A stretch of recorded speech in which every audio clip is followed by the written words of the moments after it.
Olá, meninos, tudo bem? Então vamos para mais uma aula, segundo capítulo da frente A, tá? Do nosso livro 2 já, né? Olha, na verdade, livro 3, né? Livro 2, livro 3, que é o primeiro livro do segundo bimestre.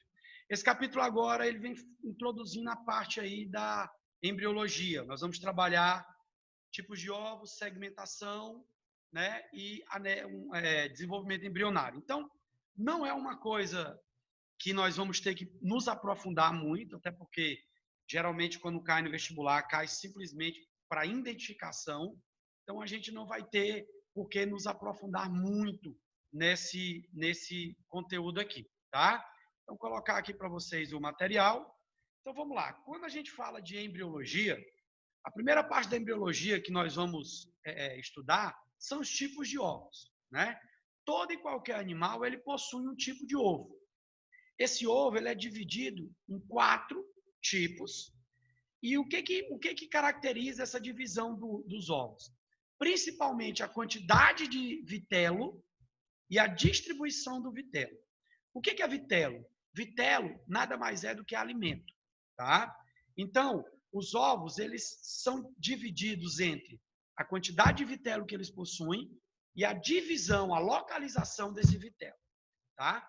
Diante disso, nós temos 4 tipos de ovos. Isolesto ou oligolesto, também chamado em alesto, tá? Qual que é a grande característica desse tipo de ovo? Esse ovo ele possui pouca quantidade de vitelo e o vitelo dele é distribuído de forma igual em todo o ovo, tá? Uma coisa importante desse processo de embriologia é você ter uma noção de quais são os animais que possuem cada tipo de ovo, porque geralmente é isso que vai cair nas questões de vestibular.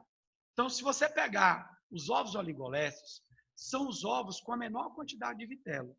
Então, ele compreende aí animais pequenos, mas existe uma particularidade nesse ovo aí que eu vou explicar para vocês. Então, nós temos aí com pequena quantidade de vitelo, nós temos aí, ó, os cordados, certo? Nós temos aí os equinodermas, certo? Então, nós temos aí os mamíferos. E aí você pode perguntar, professor, mas o senhor não disse que são ovos de animais geralmente menores? Por que é que os mamíferos, que são animais gigantescos, possuem esse tipo de ovo? Principalmente os mamíferos placentários. Porque nos mamíferos placentários, a nutrição do embrião na gestação inicialmente vem do ovo, mas a maior parte da nutrição ela vem justamente, né, da placenta, que é retirada os nutrientes do sangue da mãe. Então, o elefante, a baleia, que são os maiores animais da Terra, possuem o menor tipo de ovo. Por quê? Porque eles possuem a placenta, que vai promover a nutrição deles na maior parte da gestação. Tá bom? Depois nós temos os ovos heterolestos, também chamados aí de telolesto incompleto, tá? Ou mediolesto. São ovos que possuem uma grande quantidade de vitelo, só que esse vitelo não é distribuído uniformemente. Olha só a diferença aqui, ó, entre a quantidade de vitelo. E é o ovo que possui aí o maior grupo de representantes. Nós temos aí, ó, anfíbios, alguns moluscos, alguns peixes, anelídeos, nematódios, tá? Plateumintos, tudo isso são grupos animais que possuem esse tipo de ovo. Tudo bem? Telolécido completo, também conhecido como megalécido, é o ovo que possui a maior quantidade de vitelo, né? Então, nós temos aí o vitelo em grande quantidade, só que o vitelo ele está distribuído no polo vegetativo, ó. No polo animal não tem vitelo, tá? Esse representante aí, nós temos como representante dos ovos telolestes animais de grande porte. Alguns peixes são os peixes maiores, alguns moluscos, como cefalocordados, répteis, aves e mamíferos ovíparos, tá? São os elementos que possuem aí o ovo do tipo telolesto. Centrolesto é um ovo que só é representado por um grupo, pelos artrópodes, né? Como, por exemplo, os artrópodes se dividem em insetos, crustáceos, aranhas, né? Aracnídeos e assim por diante. Tem uma grande quantidade de vitelo que está disposto somente, certo? Na região central do vitelo. A região superficial, nós não temos vitelo, ok? Então, esses são os 4 tipos de ovos. Oligolesto, heterolesto, telolesto e centrolesto. Depois, cada tipo de ovo desse, a partir do momento da fecundação, ele vai sofrer um processo de divisão. Essa divisão chama-se segmentação ou clivagem, que é justamente a divisão que o zigoto vai sofrer, tá? É a divisão que o zigoto vai sofrer até formar as células embrionárias. Então, nós temos aí 4 tipos de segmentação, certo? Vamos entender principalmente os tipos de segmentação. Cada ovo vai possuir um tipo de segmentação igual. Então, por exemplo, a primeira segmentação que eu vou ter é uma segmentação holoblástica igual. O que é uma segmentação holoblástica? É uma segmentação onde o ovo se divide totalmente. Igual, porque as partes que são divididas são todas iguais. Então, meninos, onde que eu tenho segmentação holoblástica igual? É típica do ovo oligolesto, tá? É típica do ovo oligolesto, ok? Segmentação holoblástica desigual. Aqui nós temos os tipos, ó. Só voltando aqui, ó, na igual, aqui nós temos os tipos de segmentação, tá? Segmentação holoblástica desigual. Holoblástica por quê? Porque o ovo se divide totalmente, mas desigual porque as partes são desiguais, ó. Nós temos partes maiores, que são macrômeros, e nós temos partes menores, que são os micrômeros. Qual é o ovo que nós temos nessa segmentação? O ovo heterolesto, tá? Então, cada segmentação tem um ovo particular. Então, a holoblástica igual é o oligolesto, certo? A holoblástica desigual é o heterolesto. Agora nós temos a segmentação meroblástica parcial. Já mudou o nome agora. Não é mais holoblástica, agora já é meroblástica. O que significa dizer uma segmentação meroblástica? Que o ovo não se divide totalmente, somente partes dele. E no caso dele aqui, ó, discoidal, ó, tá vendo aqui, ó? Discoidal. Só vai dividir na região do disco germinativo. Isso aqui é típico do ovo megalécito, tá? Tá? E aqui nós temos a meloblástica, outra que nós podemos destacar, meroblástica superficial, tá? Ocorre aqui, ó, nos ovos centrolécitos, tá bom?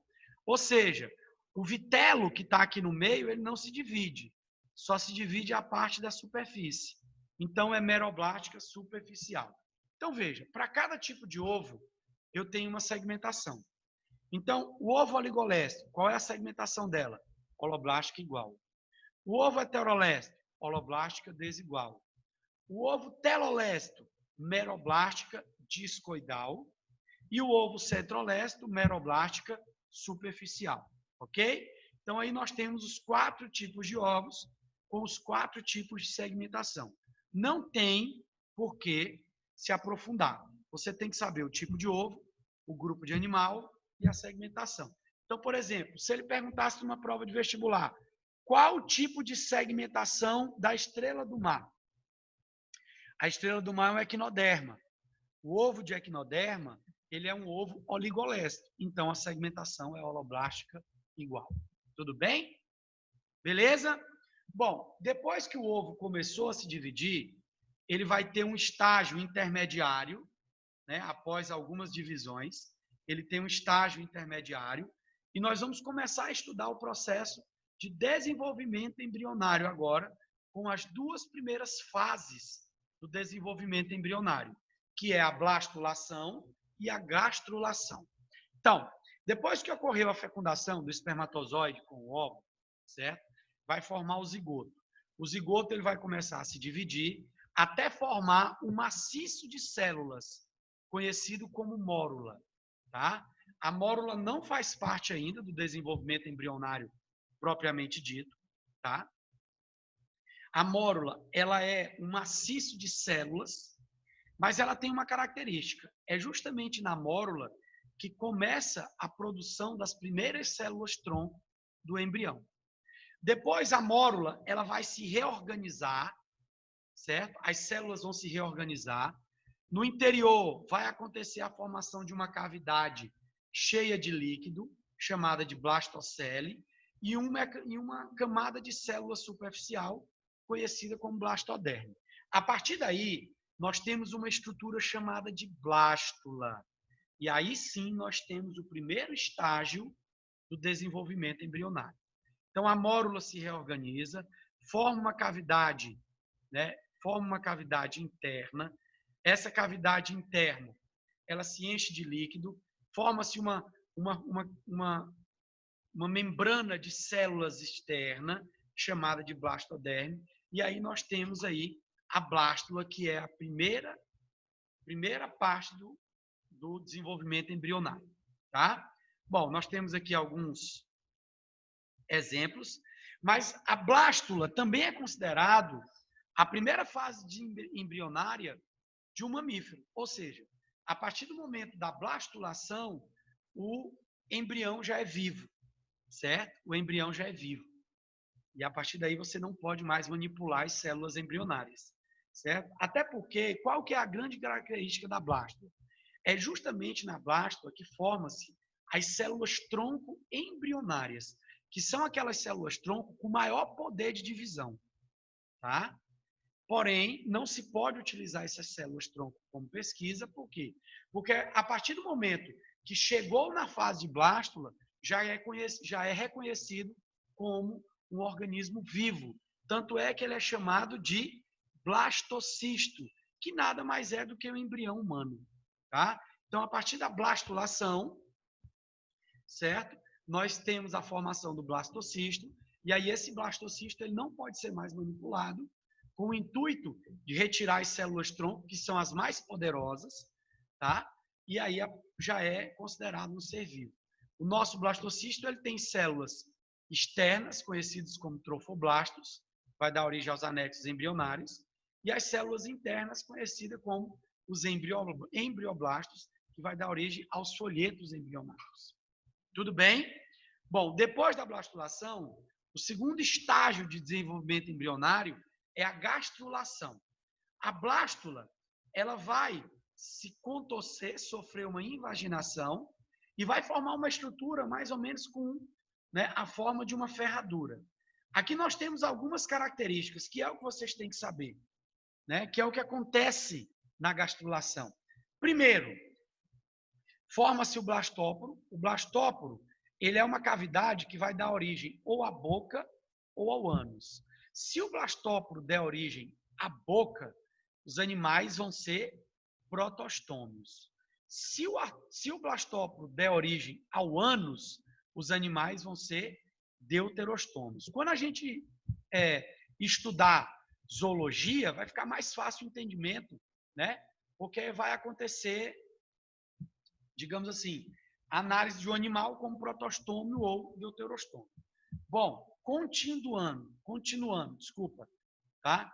Continuando, forma-se na blástula uma cavidade interna também, chamado de arquêntero. Qual que é a função do arquêntero? O arquêntero ele vai evoluir e ele vai formar o sistema digestório primitivo, tá? O aparelho digestório primitivo. Então, o blastóporo ou forma a boca ou o ânus.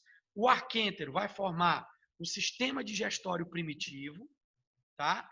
E também na gastrulação é onde nós temos a formação dos dois primeiros anexos embrionários, que seria a ectoderme e a endoderme. Tudo bem? Beleza? Aqui nós temos os tipos de gastrulação. Isso aqui é a forma mecânica que, digamos assim, é a forma mecânica que se forma a gástrula, tá? Embolia, involução, ingressão, delaminação e epibolia. A principal é por embolia, tá bom? É a principal por embolia, mas nada mais é do que a forma mecânica que forma-se essa cavidade interna do arquêntero. Então vamos lá. Na blastulação, eu tenho uma célula, vamos recapitular aqui. Blastulação, eu tenho uma célula com uma cavidade interna cheia de líquido, chamada de blastocele. Eu tenho uma camada de célula superficial, chamada de blastoderme. E a principal característica da blástula é onde surgem as primeiras células tronco embrionárias. Depois eu vou para a gástrula, que vai formar o blastóporo. Blastóporo é uma cavidade que vai dar origem ou à boca ou ao ânus. Se der origem à boca, o animal é protostômio. Se der origem ao ânus, o animal é deuterostômios. O arquêntero, que é a cavidade, vai dar origem ao sistema digestório primitivo e forma-se os 2 primeiros folhetos embrionários. Tudo bem? Nos cordados, nós ainda vamos ter uma terceira etapa, que seria a neurulação, que fica para o próximo capítulo. Tá bom? Bom, como eu falei para vocês, surgem os primeiros anexos embrionários. O que é anexo embrionário? Anexos embrionários são tecidos, né, são folhetos germinativos, que vão dar origem a todas as estruturas corpóreas. Tá? Todas as estruturas corpóreas. Então, nós temos 2 tipos de classificação.